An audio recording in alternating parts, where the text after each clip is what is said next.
But kind of going on here, my number 9 seed, I have the Orlando Magic. Aaron Gordon, just starting off with him, he's taken a huge step so far this season. He looks like a very intriguing young player for this team. They've been kind of rebuilding for a while, and I think it's time they finally take that step forward. Like you said, some of the additions they made in the offseason, they got a little bit older, some more veteran guys in there like Jonathan Simmons, Maurice Spade, some guys that can maybe add some legitimacy to this young roster. And, I think Nikola Vucevic is one of the most underrated players in the league. He's a double-double machine. He's got a lot of skill. I just really like what they're having here in the Orlando Magic franchise right now. They need one of these young guys to kind of step up and be a superstar player for them in order for them to take the next step in the Eastern Conference.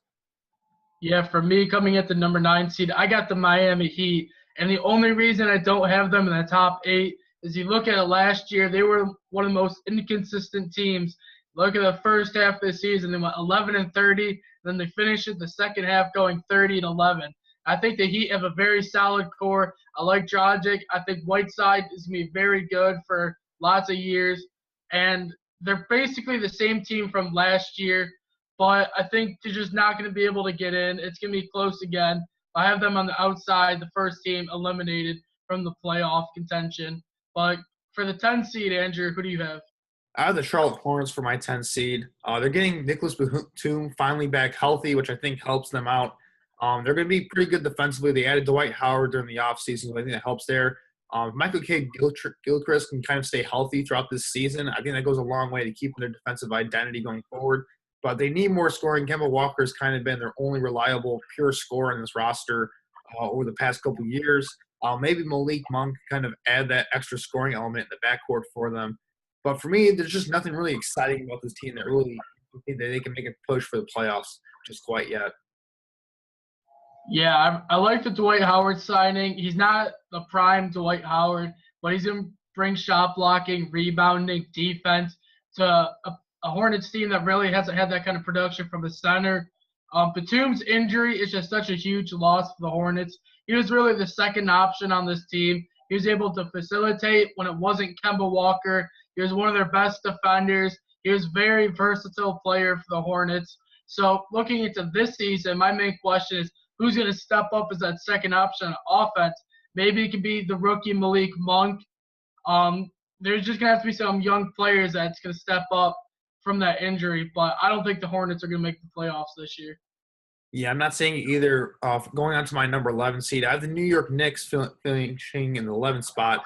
Let's just say it right here. I don't think their roster is very good. I think they're very bad in a lot of portions of this roster. But, a lot of that can be made up for when you have a guy like Kristaps Porzingis, who to me, he looks like a legitimate superstar in this league. He's absolutely dynamic right now. There's not many, 7'2" guys out there that can, shoot like him and are as athletic as him. You're just, once in a couple years type of players that you can get there. And he's really starting to find his way so far this season. And what I like about this team so far is Jeff Hornacek, their head coach. He's finally kind of been allowed to kind of run that offense that he kind of wants to run here. And he's been kind of forced to run the triangle last year. And that just doesn't really work with this team. It doesn't really work in the modern-day NBA game. So kind of running more of a modern-day offense with these younger players. They signed Tim Hardaway in the offseason who can get some buckets here, even though I think he got really overpaid with that contract that he got. But, I think the Knicks will be a little bit better than a lot of people thought going into the season, basically because Kristaps Porzingis, I think he's that good. Yeah, I also have the Knicks at the 11th seed. And without Carmelo Anthony, the Knicks offense just looks a lot more fluid, a lot more cutting, a lot more ball movement. They're working as a team, and this is now Kristaps Porzingis' team. I think he's going to be the most improved player this year. He's going to be an all-star. He's looking like the franchise player. He's really exceeded expectations ever since Carmelo left, taking over that leadership role, being the number one option on this offense. And I thought going into the season, the New York Knicks were going to be way worse than where they're at right now. They've had a really good start to the season, competing with like Cleveland in the East, who's like a top 3 team. The Knicks were with them basically the whole way. So it's going to be interesting to watch the Knicks going forward, but I think they're going to be not as bad as they were last year. Yeah, moving on to my 12th spot, I have the Indiana Pacers. They made some big changes in the offseason, obviously trading away Paul George, who didn't want to be there anymore. And it looks like the returns on this trade is pretty solid. Victor Oladipo kind of looks like he's found his home, being back in Indiana where he went to college. So I really like that there. And then Sabonis, who they also got in that trade, he's looking like he's starting to kind of play off of that potential that he has when he got drafted to the Thunder originally last year. So, I mean, I don't think they got a great trade initially. But, it hasn't been that bad so far for the Indiana Pacers as they kind of go through this rebuilding process. I like their point guards on this roster. They have Darren Collinson and Corey Joseph. These are guys that are not going to, like, take over games or anything for you like that.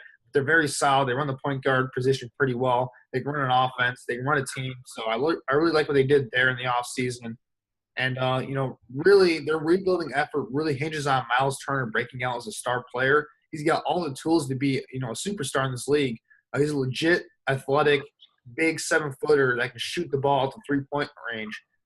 He's really going to have to, show some signs of really breaking out this season, I think, in order for this team to have any excitement going forward. Yeah, and I also have the Indiana Pacers at the 12th seed, and I agree with you. I thought at first the return on the Paul George deal was very bad, but so far to start the season, it's actually looked really good. Sabonis has looked like a promising stretch big. Victor Oladipo is averaging over 20 points a game. He's back in the state of Indiana where he's comfortable, and he's really looked a lot better than last year where he just didn't look comfortable next to Russell Westbrook. He's a young player that they could potentially build their franchise around, along with Miles Turner. He's very young, but he's got all the tools to be a great player. Like you said, he's tall, he's long, he can shoot, and he's an athletic freak. So for the Pacers, they need him to step up his game. Someone needs to take the scoring from Paul George because that's a big loss for them. But I think I got the Pacers at the 12th seed. Andrew, who's your 13th seed? Yeah, I have the Brooklyn Nets finishing 13th. They're going to try and be competitive this year because they don't have a first-round pick, so there's no tankathon going on for the Brooklyn Nets here. They're going to do everything they can to be competitive for this season. They made some moves in the offseason. I was getting D'Angelo Russell, getting Damari Carroll, Timothy Mozgov. So they're trying to compete now. They're not really going to. I don't think there's not enough talent on this roster. Losing Jeremy Lin early on the season was a big loss for them. He's kind of a spark plug type of player for them. Him and D'Angelo Russell could have really been a nice 1-2 punch in the backcourt for this team. Without that, this team just really looks suspect all around. So I have them finishing 13th. Yeah, I also have the Nets at 13, and I think the trade to move Brook Lopez and to acquire D'Angelo Russell is a great trade for them because D'Angelo Russell is still very young, and he just didn't really work out in LA, but I think this move will help him. He'll be the number one option scoring on offense, and he's more of a scoring point guard. I expect him to have a really big year, but the loss of Jeremy Lin is a big loss for the Nets. He's a very good player. He was probably their second best player next to D'Angelo Russell. But it's a really interesting roster because they got young guys trying to make a name for themselves in this league. They also got older veteran guys who have a few more years left and trying to find some minutes just so they can play or just basically that. But moving on to the 14th seed, Andrew, who do you have? Yeah, this is where it gets really bad in the Eastern Conference. This is the weaker conference. You can kind of see it here. The Atlanta Hawks, I had them finishing 14th, and really outside of Dennis Schroeder, there's really no one on this roster that I really like at all.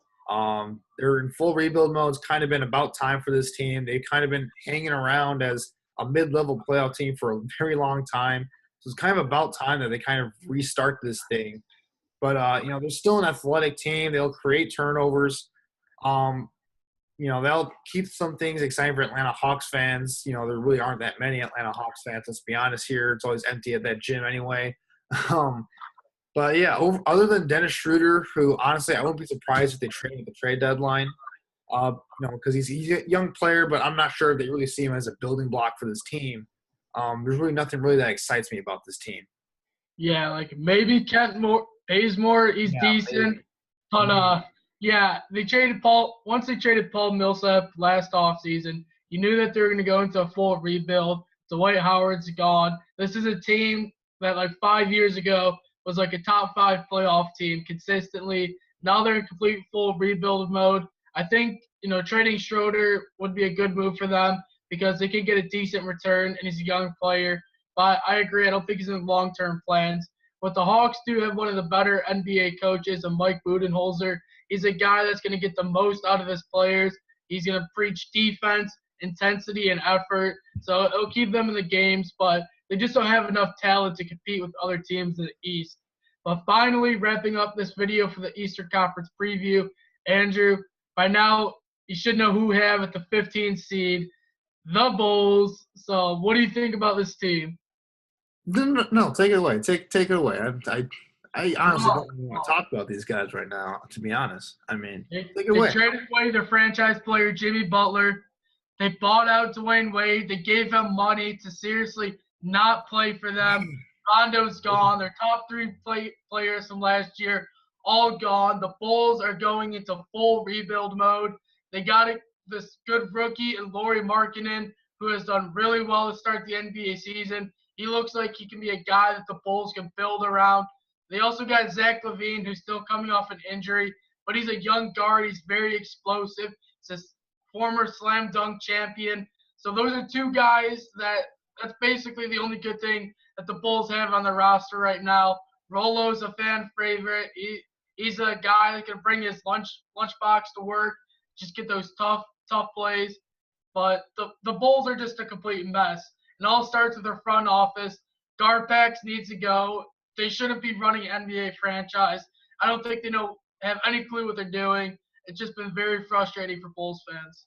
Yeah, I mean, where do we even start with this one? I mean, this is really awful, obviously. Lauri Markkanen is good. I'm not giving any credit to Garpax for that, though. I'm pretty sure they didn't scout him. They're just like, oh, this guy's picked 7 in a lot of mock drafts. Let's pick him. I'm pretty sure that's what happened there. So I'm not giving them any credit there. Lauri Markkanen, nice player. I think he's going to be very good in this league. He's something to really keep a lookout for Bulls fans. But other than that, they might have the worst set of point guards in the league with Jerry Grant and Chris Dunn, who can't do anything right. Rolo, who, I love Rolo, man. He's my guy. Lunch pail guy, love him to death. He's going to be traded at some point. He's got no role in this team going forward. And, for all we know, the Bulls will probably have to give up a second-round pick again just to get rid of him because that's what they do. Garpax are idiots. Moving on here, Nikola Mirotic and Bobby Portis, man, they're probably going to get another fight soon because, one of them, they either got to trade one of them or I don't know what's going on there. If you guys don't know by this point, I mean, Bobby Portis literally broke Nikola Mirotic's face in practice. Best thing that happened. Great culture the Bulls are trying to build here. Absolutely wonderful. That was the best thing that happened to the Bulls this season. Yeah. That actually might help them because, I'm sure what happened was Nikola Mirotic pump faked like 5 times on a punch to Bobby Portis. And Bobby Portis, he might have as a threat and knocked him out. Man, this is just painful to think about, man. Yeah. This is awful. Just what a way to end this, man. Just you know what, Travis, take it away. Let's just end this thing, man. We're just gonna end this. That's our thoughts on the NBA Eastern Conference. Let us know what you think in the comments below. If you agree with us, if you disagree with us. I think it's fair for all of us to say we're just happy the NBA season is back. We have more videos coming out soon, so stay tuned. Give us a like, subscribe, and all that. And thank you guys so much. Yeah, I speak for both me and Travis. We can't wait to watch the NBA season, not including Chicago Bulls games this season. Thanks, guys, for watching.